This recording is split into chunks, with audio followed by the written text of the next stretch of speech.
엄마, 너무한 거 아니에요? 뭐가 너무한 거야? 결혼할 때 집 산다고 도와줘. 산후조리원 비용도 다 지원해줘. 집에 올 때마다 냉장고 털어가면서 손주 태어났다고 아기 용품까지 다 지원해줬는데 뭐가 너무한 거니? 손주 좀 봐주시면 어디 덧나요? 그게 그렇게 힘든 거예요? 내 자식도 힘들게 키웠어. 근데 또 손주 키워달라고? 니네 아이인데 니네가 키워야지.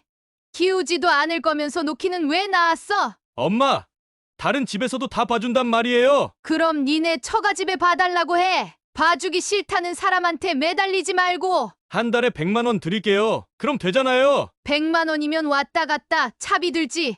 장 봐야지. 손주 필요한 거 한두 개 사주면 끝이야. 그리고 내가 버는 게 그것보다 훨씬 많어.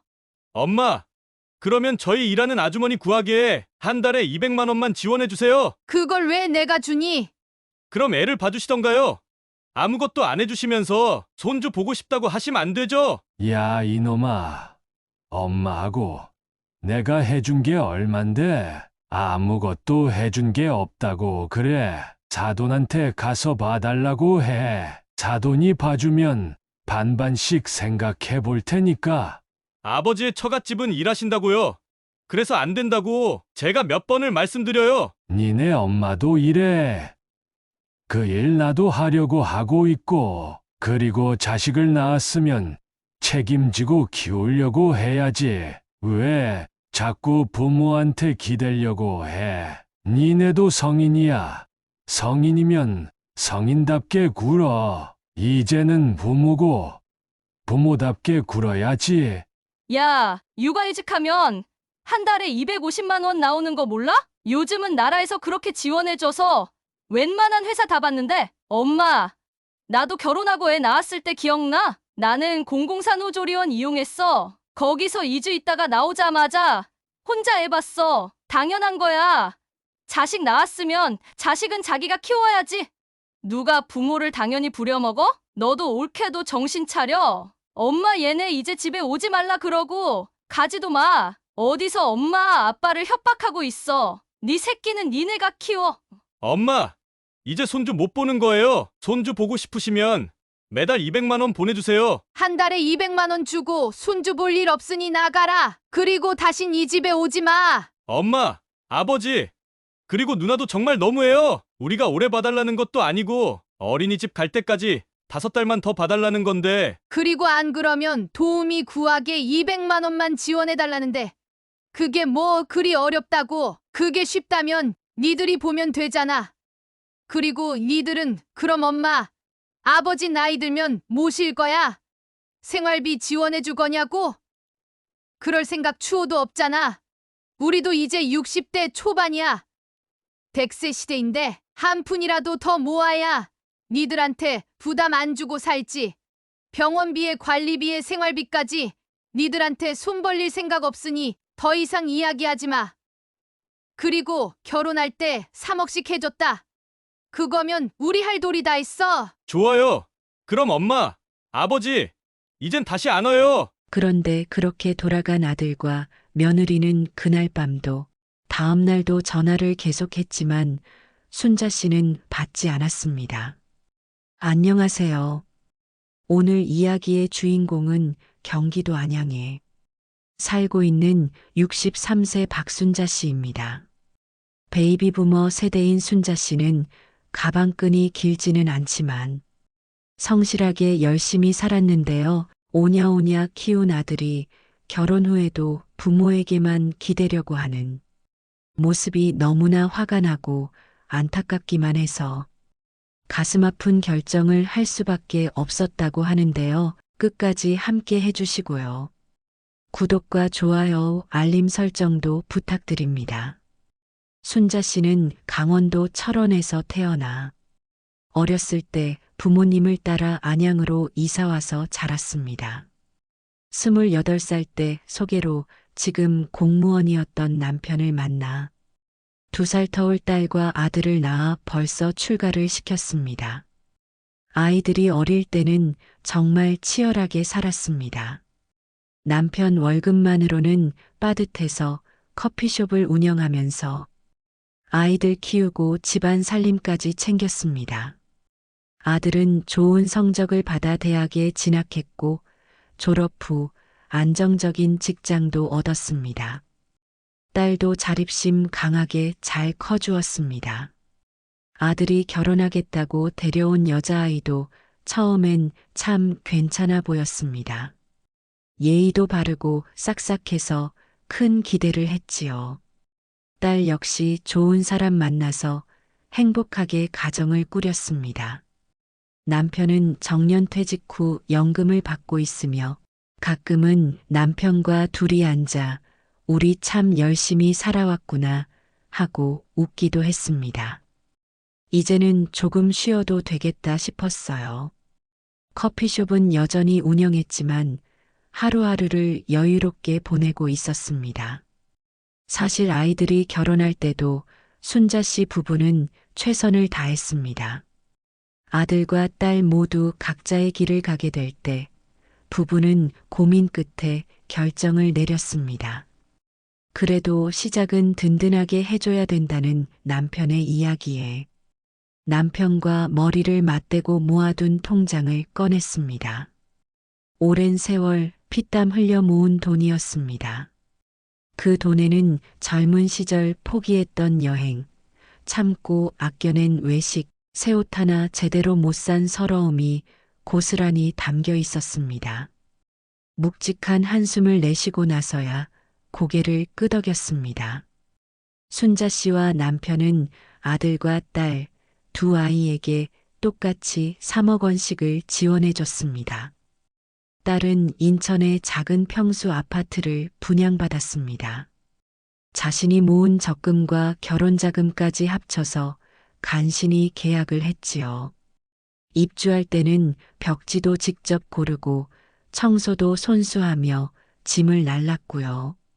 모든 걸 아끼며 알뜰살뜰 살림을 꾸려나가는 딸의 모습이 순자 씨의 눈에는 짠하고 기특하게 보였습니다. 아들은 딸과는 좀 생각이 달랐습니다. 3억 원을 가지고 분당의 넓은 평수 전세 아파트를 구했습니다. 곧 태어날 아기를 위해 넉넉한 평수를 고른다며 웃으며 설명하더군요. 그래도 딸과 아들 둘 다 맞벌이를 하고 살아가고 있는 모습이 한편으론 대견하기도 하였습니다. 결혼하고 나서는 그래도 가까이 있는 아들이 좀 더 자주 집에 찾아왔는데요. 아들은 결혼 후에도 자주 연락을 해왔습니다. 주말이면 어김없이 전화벨이 울렸어요. 엄마, 밥 있어. 오늘은 엄마 밥이 먹고 싶네. 아들은 여전히 어릴 때처럼 해맑은 목소리로 다가왔습니다. 그리고 아들이 어릴 때 좋아하던 갈비에 된장찌개, 엄마표 수육까지 넉넉하게 준비해서 먹이곤. 아들이 신혼집으로 돌아갈 때면 바리바리 싸주었습니다. 그래도 순자 씨 부부는 이제 큰돈 들어갈 것도 없고 남편의 연금과 순자 씨 커피숍 수익도 괜찮아서 여유가 있었거든요. 순자 씨의 가슴은 그때마다 아들 부부한테 베풀어준다는 것이 그렇게 뿌듯할 수가 없었습니다. 엄마, 며칠 있으면 며느리 생일인데 뭐 해줘야 할까? 장난스럽게 웃으며 물어오는 아들에게 순자 씨는 절로 웃음이 났습니다. 그렇게 아들과 나누는 소소한 대화는 순자 씨에게 세상의 무엇보다 값진 선물 같았어요. 아들은 여전히 순자 씨의 든든한 버팀목 같았습니다. 곁에 있어주는 것만으로도 세상이 든든해지는 느낌이었어요. 반면 딸은 결혼 이후 조금씩 멀어졌습니다. 독립심이 강한 성격 탓에 모든 걸 스스로 해결하려고 했어요. 엄마, 잘 지내요. 걱정 말아요. 순자 씨는 딸에게 친정보다 시댁에 잘하라고 했습니다. 내 딸이 시댁에 잘하는 모습을 보여야 아들과 며느리도 배울 것만 같았거든요. 그런데 딸은 생각보다 잘하는 것 같았습니다. 가끔씩 통화하는 사돈이 딸한테 고맙다고 하는 것을 보면요. 그리고 명절이면 선물도 보내주는 것을 보니 딸은 그래도 안심이 되었습니다. 딸은 짧게 안부를 전하고 바쁜 일상으로 돌아갔습니다. 순자 씨는 그런 딸의 태도에 가끔 서운함을 느꼈습니다. 하지만 스스로를 달랬어요. 그래서였을까? 순자 씨는 점점 아들에게 더 마음을 쏟게 되었습니다. 아들은 변함없이 안부를 묻고 주말이면 얼굴을 보여주었어요. 순자 씨는 아들이 착한 아들이라 믿었습니다. 며느리도 처음에는 밝고 예의 바르게 행동해 순자 씨의 마음을 놓이게 했어요. 하지만 그 믿음은 아주 작은 틈새에서부터 서서히 흔들리기 시작했습니다. 주말이면 아들과 며느리는 아무런 연락도 없이 집으로 들이닥쳤어요. 초인종 소리조차 없이 현관문이 벌컥 열리고 아들의 목소리가 울려 퍼졌습니다. 엄마 뭐해? 배고파 죽겠어. 순자 씨는 손에 들고 있던 국자까지 덜덜 떨릴 만큼 놀랐습니다. 아들은 신발을 대충 벗고 거실로 성큼성큼 들어왔어요. 며느리는 무심히 가방을 던져놓고 부엌으로 향했습니다. 자연스럽게 냉장고 문을 열고 안을 뒤적였어요. 어머님, 이거 남은 거예요? 가져가도 되죠? 며칠 전 시장을 돌며 고르고 골라 산 과일과 고기들이었습니다. 며느리는 아무런 미안함도 없이 반찬통을 꺼내 가방에 넣었어요. 순자 씨는 한순간 목이 탁 막혀 아무 말도 하지 못했습니다. 가슴 속에서 뜨거운 무언가가 치밀어 오르는 걸 느꼈어요. 스스로 가족인데 젊은 아이들이 살아보자고 발버둥 치는데 이 정도는 괜찮을 것 같다고. 그렇게 변명하며 억지로 고개를 끄덕였어요. 그러나 매번 냉장고가 텅 비워질 때마다 마음 한켠도 함께 비어가는 것 같았어요. 그 무렵이었어요. 커피숍에서 손님들과 이런저런 이야기를 나누다 보면, 또 친구들과 만나 수다를 떨다 보면 어김없이 이런 이야기가 나오더라고요. 순자야. 자식은 결혼하면 남이야. 결혼하고 나면 부모는 그저 뜯어먹는 대상일 뿐이야. 적당히 거리 두고 살아야 돼. 절대 손주 봐주러 가면 안 돼. 고맙게 생각도 안 하고 내 몸만 병나는 경우가 대부분이야. 그 말들이 처음에는 참 서운하고 인정하기 싫었습니다. 하지만 시간이 지나면서 서서히 알겠더라고요. 아들 며느리가 아무리 고맙고 사랑스러워도 결국 그들 인생이고 나는 그들의 편의를 위해 살아줄 필요가 없다는 거요. 어느 날 모처럼 만에 집에 온 딸이 아들, 며느리가 하는 모습을 보고는 결국 폭발해버렸습니다. 식탁에 앉아있던 딸은 부르르 떨며 소리를 높였어요. 야, 너 뭐하냐? 왜 집에 걸 가져가? 누나, 어차피 엄마, 아빠 다 드시지도 않고 집사람이 음식도 잘 못하거든. 엄마 왜 참아? 왜 저렇게 아무렇지 않게 가져가게 놔둬? 옳게. 시댁에 이런 거 챙기러 오는 거야? 당연한 것처럼 이렇게 가져가면 안 되지. 난 시댁에 가서 주시는 것도 엄청 고맙게 생각하고 가져오는데. 순자 씨는 놀란 눈으로 딸을 바라보았습니다. 딸은 주먹을 꼭 쥐고 이를 악물고 있었어요. 자기 집도 아니면서 지들 집처럼 굴잖아, 엄마. 너무한 거야.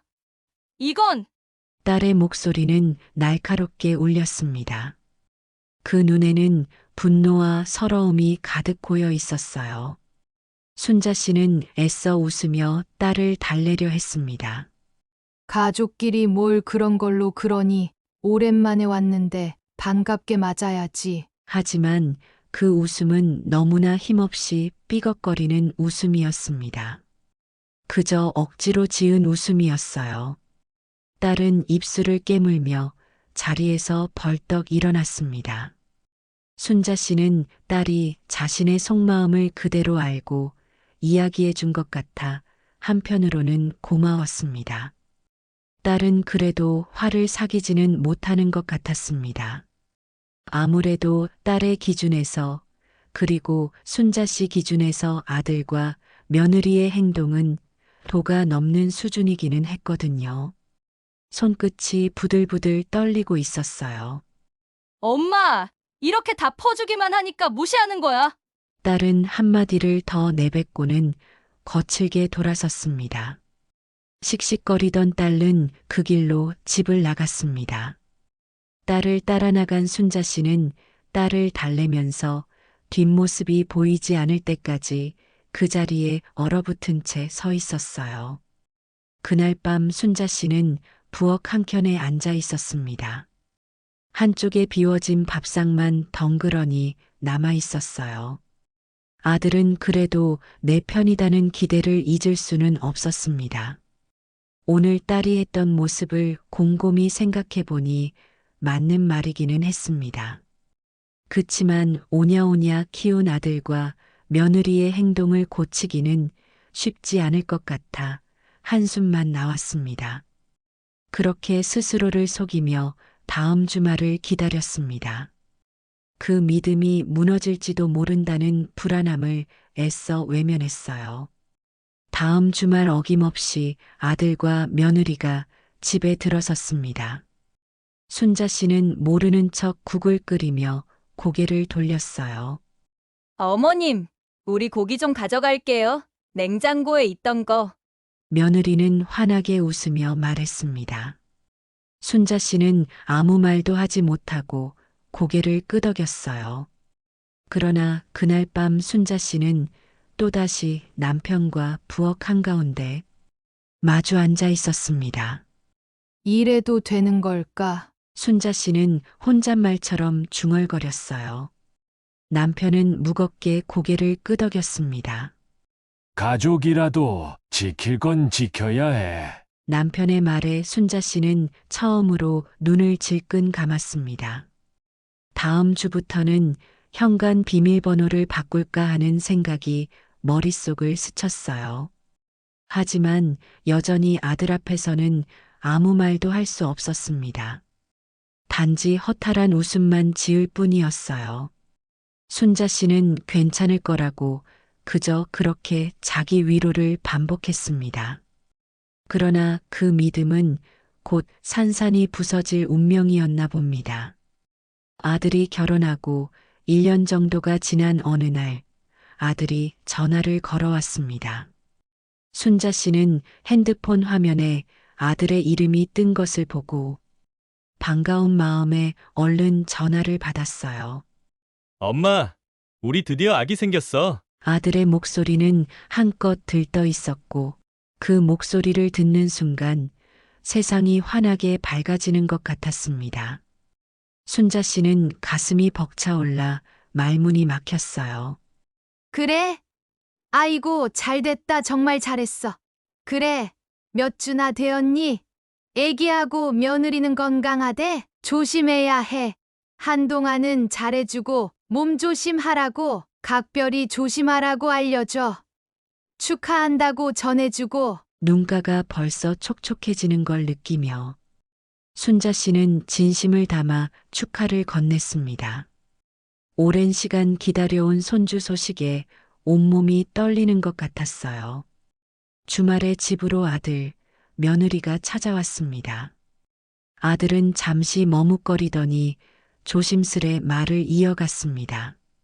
근데 엄마, 출산 준비에 돈이 너무 많이 들어가. 순자 씨는 그 순간 가슴이 철렁 내려앉는 기분이었습니다. 설마 또 돈 얘기일까? 머릿속이 빠르게 복잡해졌어요. 아들, 딸이 결혼할 때 큰 돈을 지원해 주었기 때문에 지금은 여윳돈이 그리 많지 않았기 때문입니다. 애써 침착하게 목소리를 낮추며 순자 씨는 물었습니다. 뭐가 그렇게 많이 드는데?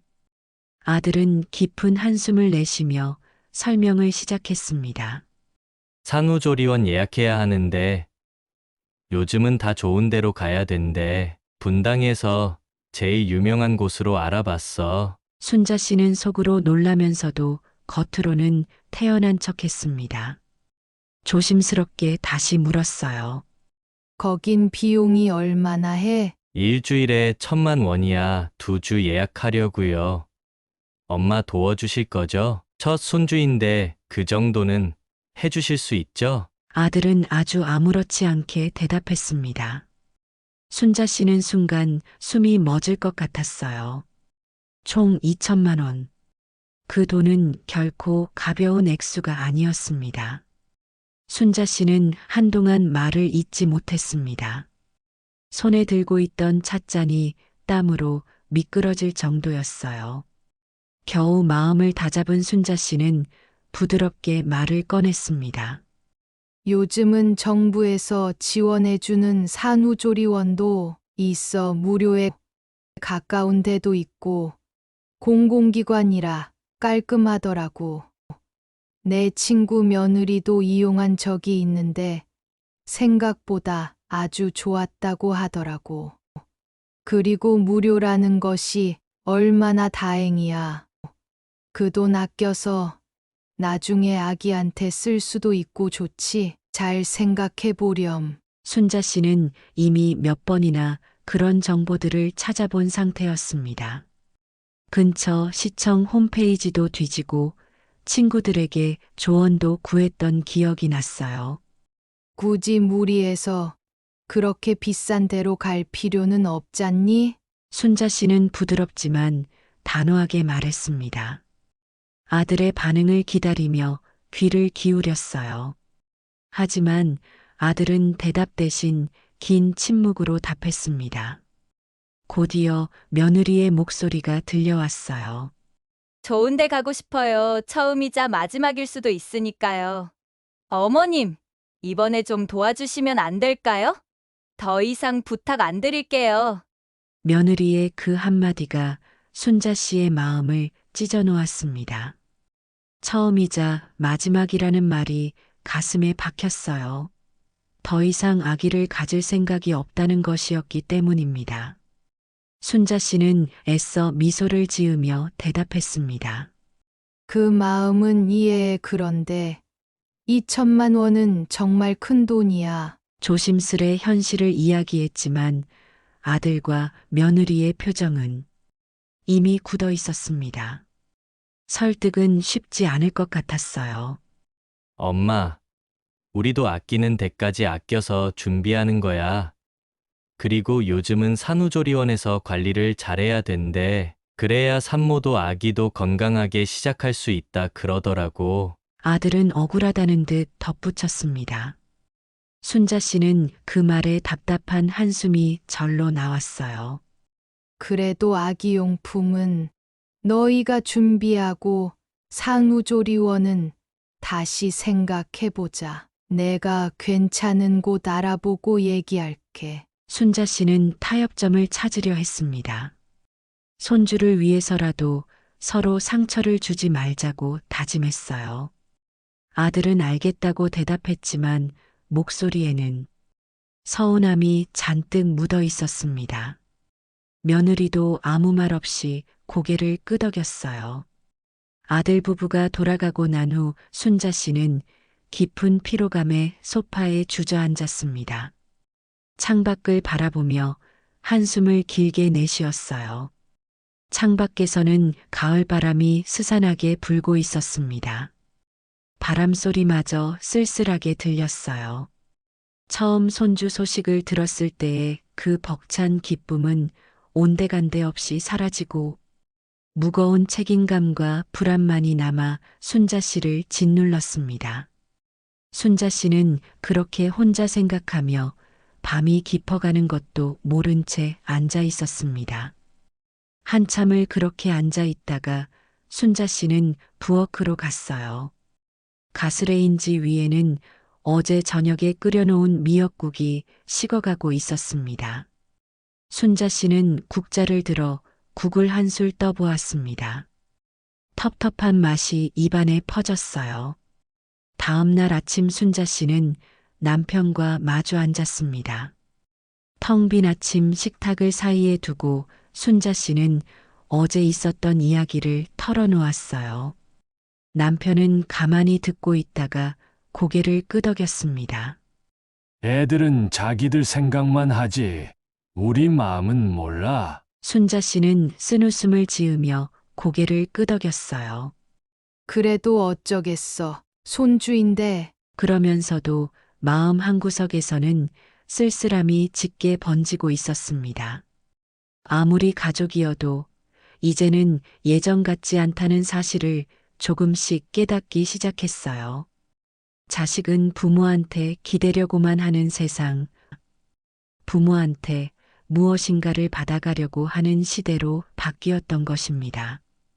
그날 저녁 아들은 다시 전화를 걸어왔습니다.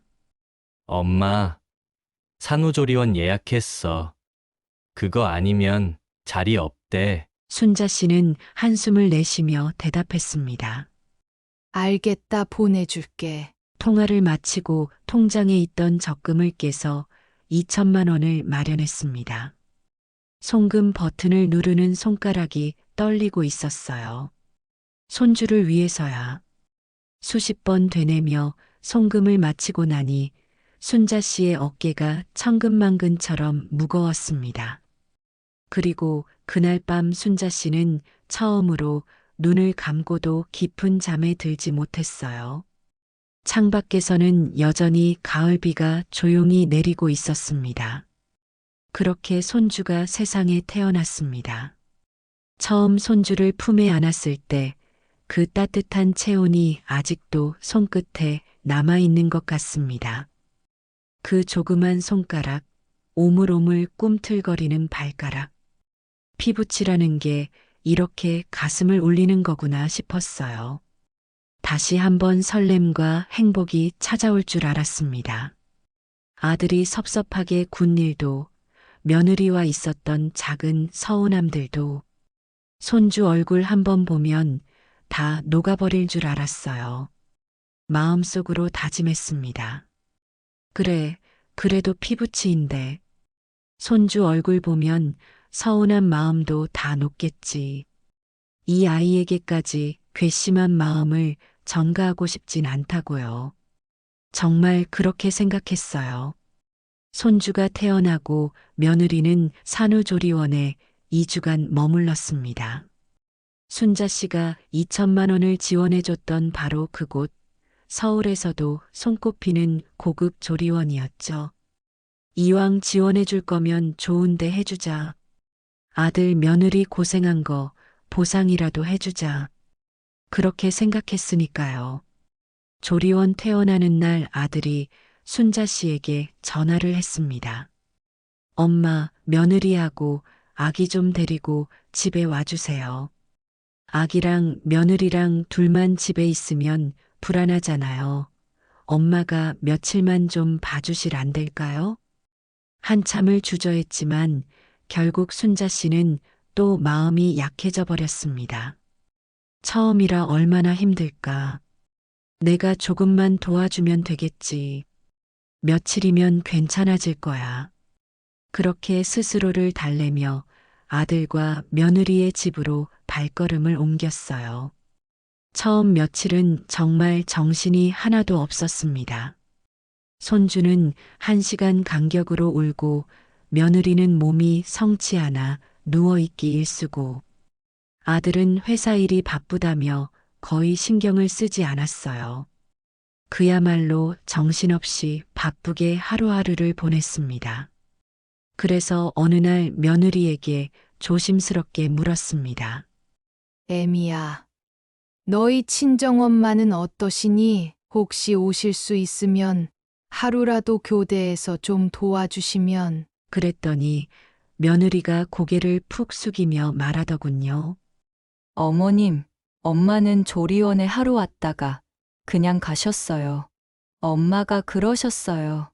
요즘은 산후조리원 2주 있으면 다 회복되는 거라고. 그러니까 걱정하지 말고 내가 알아서 하라고요. 그 말을 듣는 순간 가슴이 덜컥 내려앉았습니다. 사돈은 하루 들렀다가 그냥 돌아가셨다니. 그럼 이제 순자 씨가 며느리 산후조리를 해줘야 할 판이었습니다. 그 짧은 시간 동안 사돈이 직접 순자 씨에게 이런 얘기를 했다고 합니다. 사돈, 너무 신경 쓰지 마세요. 요즘은 산후조리원만 다녀오면 다 회복돼요. 그때는 가볍게 들렸던 말이었는데 지금 생각해보면 참 뼈아픈 말이었습니다. 혼자 그런 생각이 들었어요. 누구보다 며느리 친정 어머니가 도와줄 거라고 믿었는데 실상은 순자 씨 혼자 끌어안고 있었던 거예요. 며느리는 어떤 말도 없이 순자 씨에게 의지했고 아들은 너무도 당연하다는 듯 순자 씨에게 기대했어요. 그날 밤 손주 재우고 나서 혼자 조용히 화장실에 앉아 휴대폰으로 가게 예약창을 들여다보다가 가슴이 울컥했습니다.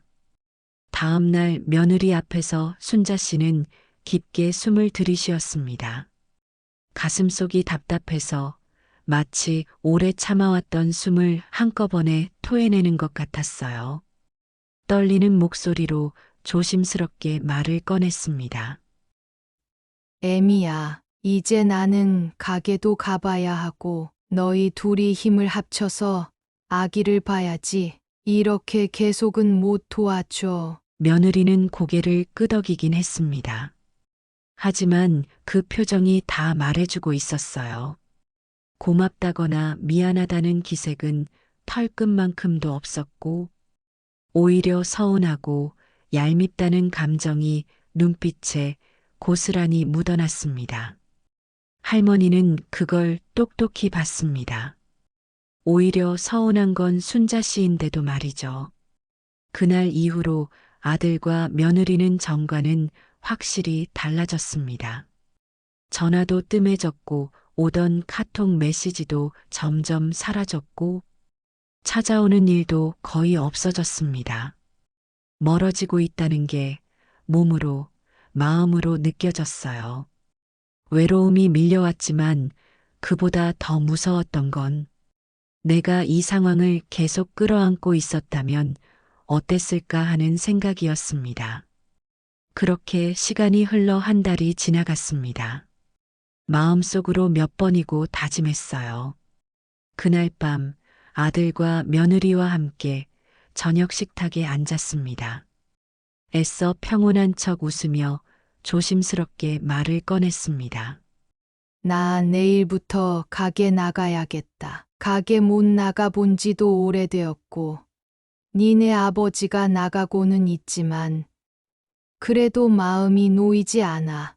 손님들도 기다리실 거야. 그런데 말을 들은 아들의 표정이 갑자기 싸늘하게 굳어졌습니다. 며느리는 젓가락을 내려놓고 아들의 눈치를 슬쩍 보더니 울 것 같은 얼굴로 조심스레 입을 열었습니다. 어머님 1달만 더, 아니 5달만, 5달만 더 계시면 6개월인데 어떻게 안 될까요? 5달 그 순간 숨이 멎는 줄 알았습니다. 1달도 이렇게 힘든데 5달을 어떻게? 순자 씨는 멍하니 아들과 며느리를 번갈아 쳐다봤습니다. 내 눈앞에 있는 이 사람들은 지금 진심으로 그 말을 하는 거구나. 그렇게 느껴졌습니다. 아들은 순자 씨 표정을 살피더니 조금 더 강한 목소리로 말했습니다. 엄마, 애기 엄마도 이제 복직해야 해. 올해 휴직하면 복직하기도 힘들어. 아기도 아직 어린이집 보내기도 힘들고 딱 5달만 봐줘요. 우리가 매달 100만 원씩 드릴게요. 돈이 중요한 게 아니었습니다. 순자 씨가 쓰러질 것만 같았습니다. 밤잠도 제대로 못 자고 아기를 돌보는 것이 젊을 때야 체력이라도 되었지만 지금은 너무 힘들었거든요. 아기를 업고 있으면 허리 아픈 건 말할 것도 없고요. 친구들 말을 들을 걸 하는 후회도 이 순간 밀려들었습니다. 그동안 커피숍을 쉬면서 순자 씨와 남편이 얼마나 불안해했는지 손님이 떨어질까 마음 졸이며 하루하루를 버텨낸 걸 아들과 며느리는 몰랐습니다. 가게를 유지해야만 몸이 움직일 수 있을 때까지 일을 할 수 있고 그게 바로 노후 준비라는 것을 전혀 모르고 있었습니다. 순자 씨는 조용히 하지만 단호하게 고개를 저었습니다. 안 된다. 나는 더 이상 여기 있을 수 없어. 그리고 그 가게는 우리 부부의 노후야. 니들이 우리 노후 책임질 거야? 순자 씨 말에 아들과 며느리는 당황한 얼굴로 뭔가 더 말하려 했지만 순자 씨 굳은 표정을 보고는 입을 꾹 다물었습니다. 며느리는 눈물을 글썽이며 조용히 아기를 안고 안방으로 들어가 버렸습니다. 조금은 미안한 마음도 들었지만 그보다 더 컸던 건 지켜야 할 순자 씨 삶에 대한 간절함이었습니다. 그렇게 순자 씨는 짐을 쌌습니다. 한 달 동안 정리해 놓았던 물건 몇 개, 옷가지와 세면도구를 조용히 가방에 담았습니다. 손주가 자고 있는 모습을 멀리서 바라보며 가만히 손끝으로 공중에 손을 뻗어 인사했습니다. 그리고 아무 말 없이 조용히 현관문을 나섰습니다. 문을 닫을 때 뒤에서 들려오는 한숨 소리가 마음을 후벼 팠지만 순자 씨는 끝내 뒤돌아보지 않았습니다. 터덜터덜 집으로 돌아오는 길 하늘은 참 맑았습니다. 햇살은 부드럽고 구름 한 점 없이 파란 하늘이 끝없이 펼쳐져 있었습니다. 그 풍경이 너무나 청명해서 오히려 가슴이 텅 비어버린 것 같았습니다. 스스로에게 물으며 힘겹게 발걸음을 옮겼습니다. 집에 도착해서도 구두를 벗을 힘조차 남아있지 않았습니다. 현관에 들어서자마자 그대로 거실 소파에 털썩 주저앉았습니다. 남편은 주방에서 물컵을 닦고 있다가 다가왔습니다. 무슨 일이야? 얼굴이 왜 그래? 남편의 목소리는 조심스러웠지만 그 안에는 걱정과 긴장이 묻어나 있었습니다. 순자 씨는 한숨을 깊게 쉬었습니다. 마치 가슴속에 쌓여있던 먼지를 한꺼번에 털어내듯이 그리고 조심스럽게 오늘 있었던 일을 꺼냈습니다. 아까 아들하고 며느리가 손주를 좀 봐달라고 했어. 도우미 비용도 못 내겠다고. 말을 하다가 목이 콱 막혀버렸습니다. 울컥하고 눈물이 고였지만 애써 삼켰습니다. 남편의 얼굴이 순식간에 굳어졌습니다. 뭐라고? 목소리가 낮고 묵직하게 떨렸습니다. 지들이 낳은 애를 왜 우리한테 맡기려고 해? 남편은 손에 들고 있던 컵을 조심스럽게 내려놓더니 바로 휴대폰을 집어들었습니다. 이런 건 그냥 넘어가면 안 돼. 지금 당장 얘기해야 해. 말투가 단호했습니다. 주저함이라고는 찾아볼 수 없었습니다. 말리고 싶었지만 남편의 눈을 보니 이미 결심이 선 상태였습니다. 남편은 아들에게 전화를 걸었습니다. 몇 번의 신호음이 울린 후 아들의 목소리가 들려왔습니다. 아버지, 어쩐 일이세요?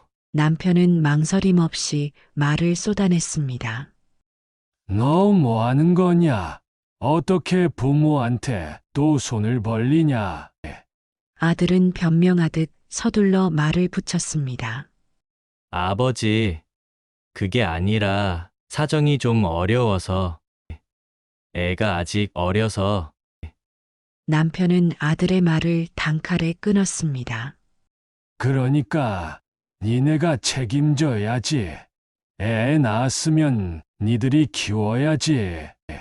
부모는 평생 니들 뒤치다꺼리 하라고 있는 사람들이 아니다. 목소리가 점점 거칠어지고 있었습니다.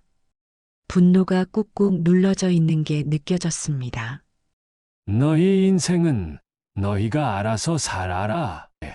우린 이제 우리 인생 살 거다. 아들의 목소리가 점점 작아졌습니다.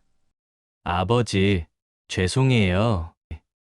그냥 너무 급해서 어쩔 수가 없었어요. 남편은 냉정하게 말을 잘랐습니다. 급하면 네가 쉬어. 네 부부가 번갈아 쉬든지 대출을 받든지 니네가 알아서 방법을 찾아. 다신 엄마 힘들게 하지 마. 남편의 말은 칼처럼 날카로웠고 그 안에 담긴 서운함과 분노는 숨길 수가 없었습니다. 그리고는 전화를 끊었습니다. 남편은 한참 동안 말없이 앉아 있었습니다.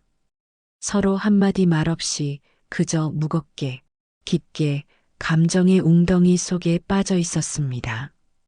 거실의 공기는 마치 얼음장처럼 차갑고 무거웠습니다.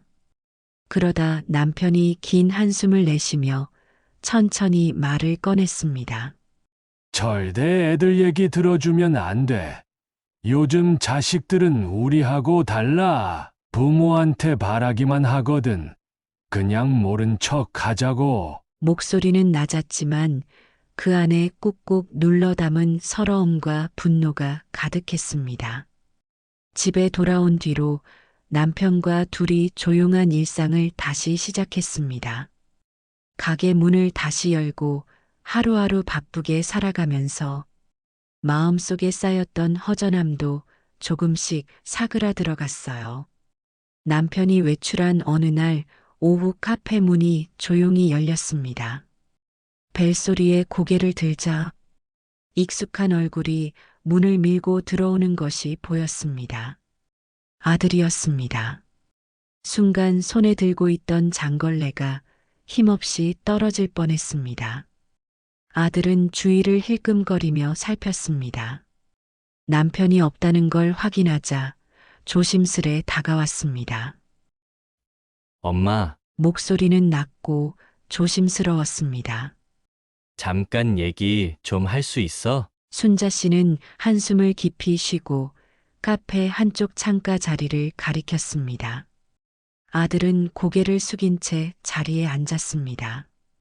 그 모습이 어쩐지 예전 어릴 적 혼나기 직전에 쭈뼛대던 모습과 겹쳐 보였습니다. 순자 씨는 마주 앉으며 물었습니다. 무슨 얘긴데? 아들은 한참을 머뭇거리다 결국 입을 열었습니다. 엄마 복직하려는데 아기가 아직 어린이집 보내기엔 너무 어려. 우린 진짜 답이 없어. 그 말에 순자 씨는 심장이 조여드는 듯 했습니다. 아들은 눈을 껌뻑이며 말을 이었습니다. 엄마, 딱 석 달만 낮에 카페 비울 수 있는 날 있으면 잠깐만이라도 아기 좀 봐주면 안 돼? 석 달 정도면 어린이집에서 받아준다니까. 그리고 그때쯤이면 나도 회사 일이 좀 정리돼서 여유도 생길 것 같아. 돈도 매달 드릴게. 한 달에 100만 원이라도. 아들은 애써 미소를 지어 보이며 순자 씨를 바라봤습니다. 아들의 눈밑은 퀭하게 꺼져 있었고 초조하게 주먹을 쥐락펴락하고 있었습니다. 순간 가슴 한구석이 저려왔습니다. 하지만 지금 흔들리면 또다시 끝이 없을 거란 걸 순자 씨는 너무나 잘 알고 있었습니다. 미안하다. 니네가 힘들어도 엄마가 해줄 게 없어. 아들의 눈이 커졌습니다. 내 마음 이해 못하는 거 아니야. 근데 엄마는 이제 너희 뒤치다꺼리 하면서 살고 싶지 않아. 우리 인생도 소중해. 너도 내 가족을 스스로 지켜야 해. 아들은 한순간 숨이 턱 막힌 표정을 지었습니다. 그리고는 머리를 감싸 쥐고 고개를 숙였습니다. 엄마, 정말 미안해. 근데 진짜 너무 힘들어서. 순자 씨는 조용히 그러나 확실하게 말했습니다. 힘들어도 방법은 너희가 찾아야 해. 엄마한테 기대지 말고 며느리하고 둘이 힘 합쳐서 해결해. 그게 진짜 가족이야. 너희가 아이를 낳고 키우고 싶었던 건 너희의 선택이었잖아. 책임도 너희 몫이야. 한참을 말없이 고개를 숙이고 있던 아들은 결국 아무 말 없이 일어섰습니다. 물론 가끔은 문득문득 손주 생각이 나기도 했습니다. 그 작은 손이, 그 따뜻한 체온이 그리워지는 순간들이 있었어요. 하지만 그럴 때마다 마음을 다잡았습니다. 지금 울컥하는 감정에 휘둘리면 또다시 끌려간다. 내 인생은 이제 내 것이어야 한다. 그렇게 애써 다짐하며 하루하루를 버텼습니다. 그러던 어느 날 밤, 가게 정리를 마치고 지친 몸을 이끌고 집에 돌아왔습니다. 따뜻한 물로 샤워를 하고 소파에 앉아 숨을 돌리려던 순간이었어요. 현관문 비밀번호 누르는 소리가 났습니다. 순자 씨는 순간 심장이 철렁 내려앉았습니다. 비밀번호를 바꾸자고 마음만 먹고 막상 행동으로 옮기지 못했었습니다. 그러니 아들은 여전히 예전 비밀번호를 알고 있던 거예요. 잠금 해제되는 소리가 났습니다. 그리고 문이 벌컥 열리더니 아들과 며느리가 아기를 안고 집 안으로 들이닥쳤습니다. 엄마! 아들의 목소리는 짜증과 억울함으로 가득 차 있었습니다. 며느리는 고개를 푹 숙이고 있었고 품에 안긴 손주는 칭얼대고 있었습니다. 아들은 거실 한가운데에 서서 한치의 망설임도 없이 다짜고짜 말을 쏟아냈습니다. 엄마! 우리 진짜 답이 없어서 왔어요. 애 엄마는 복직해야 하고 도우미 구할 돈은 없고 손주 봐줄 수 없으면 대신 도우미 비용이라도 보내주세요. 요즘 도우미 쓰려면 최저가가 월 200만 원이야. 말끝마다 짜증과 억울함이 잔뜩 묻어 있었습니다. 순자 씨는 순간 멍해졌습니다. 머리가 하얘졌습니다. 아들이 저런 말을 아무렇지도 않게 할 줄은 정말 꿈에도 몰랐거든요. 200만 원! 잘못 들은 거 아닐까 싶어 다시 한번 물었습니다. 도우미 비용을 우리가 대야 한다고? 아들은 마치 세상 당연한 얘기를 하는 것처럼 당당하게 고개를 끄덕였습니다. 엄마! 우리가 이렇게 된 거 엄마 때문이잖아요. 엄마가 5달만 더 있어줬으면 됐잖아. 그랬으면 이렇게 급하게 돈 쓸 일도 없었을 거야. 그 말을 듣는 순간 심장이 쿵 내려앉았습니다. 숨을 들이쉬려는데 가슴이 콱 막혀서 숨조차 쉬기 어려웠습니다. 입을 벌렸다가 아무 말도 나오지 않았습니다. 그런데 아들은 한술 더 떠서 말을 이어갔습니다. 엄마! 솔직히 말씀드리면 손주를 안 봐주시고 도우미 돈도 안 대주시면 앞으로 저희 명절에도 안 오고 생신에도 안 오고 아무것도 안 할 거예요. 협박이었습니다. 평생 품고 키운 아들이 지금 저에게 조건을 걸고 거래를 하려는 겁니다. 주위가 조용해졌습니다. 심장 뛰는 소리만 쿵쿵 울릴 뿐이었습니다. 옆에서 며느리는 어깨를 들썩이며 손주를 꼭 끌어안고 서럽게 울기 시작했습니다. 그 모습을 보는 순간 한쪽 가슴이 찢어지는 듯 아파왔지만 이젠 속지 않기로 했습니다. 수십 년 동안 죄책감에 끌려다녔던 날들을 떠올렸습니다. 순자 씨는 조용히 하지만 단호하게 한마디 한마디 내뱉었습니다. 그래, 안 온다고? 이제 오지 마. 부모한테 바라기만 하는 아들 녀석 필요 없다. 오지 마. 아들은 놀란 눈으로 순자 씨를 바라봤습니다. 그 눈빛엔 믿을 수 없다는 당황과 약간의 두려움이 엉켜 있었습니다. 하지만 순자 씨는 흔들리지 않았습니다. 그래도 괜찮다. 너희가 안 오면 안 오는 대로 살겠다. 손주 얼굴 못 보면 아쉽긴 하겠지만 내 인생을 너희한테 저당 잡히고 싶진 않다. 목소리는 떨리지 않았습니다. 아들은 당황한 얼굴로 입을 달싹였지만 어떤 말도 꺼내지 못했습니다. 그때였습니다. 늘 조용하던 남편이 천천히 일어나 낮게 그러나 깊은 울림으로 말을 시작했습니다. 누가 너희더러 애 낳으라고 했냐? 순간 아들도 며느리도 고개를 들지 못했습니다.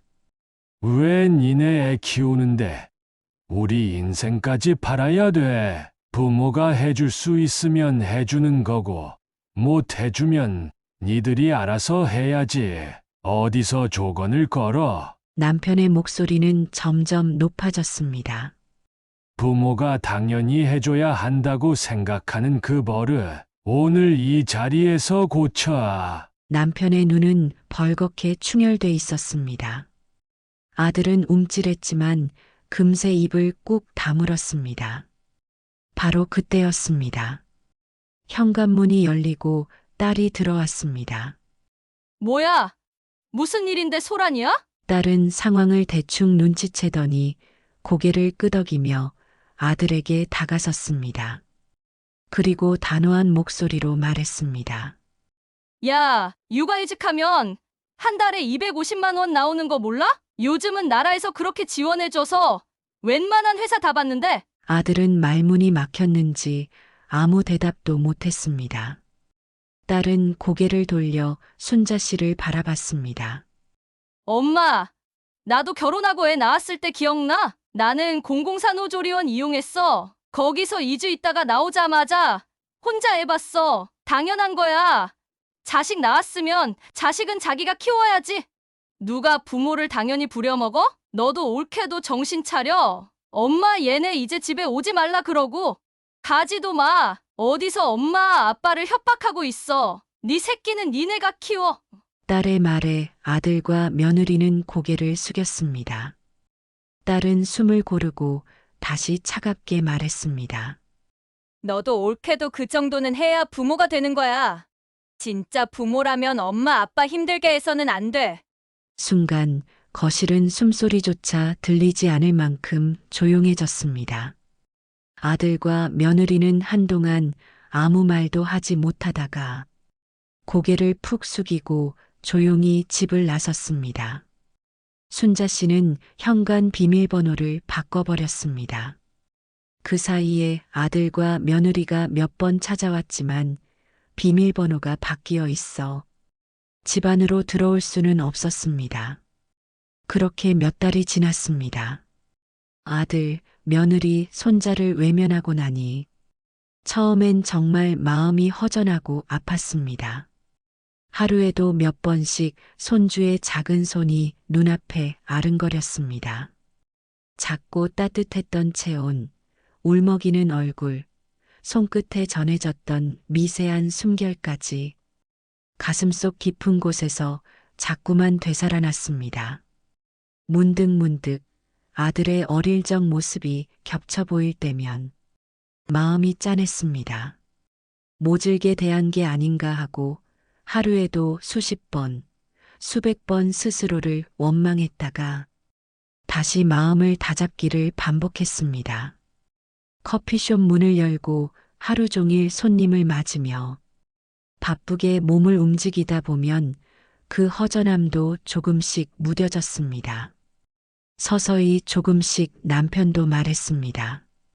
우리가 살아온 시간도 소중한 거야. 이젠 서로가 서로를 지키면서 살아야지. 그 말에 고개를 끄덕였지만 마음 깊은 곳까지 깨끗하게 정리되는 건 결코 하루아침에 되는 일이 아니었습니다.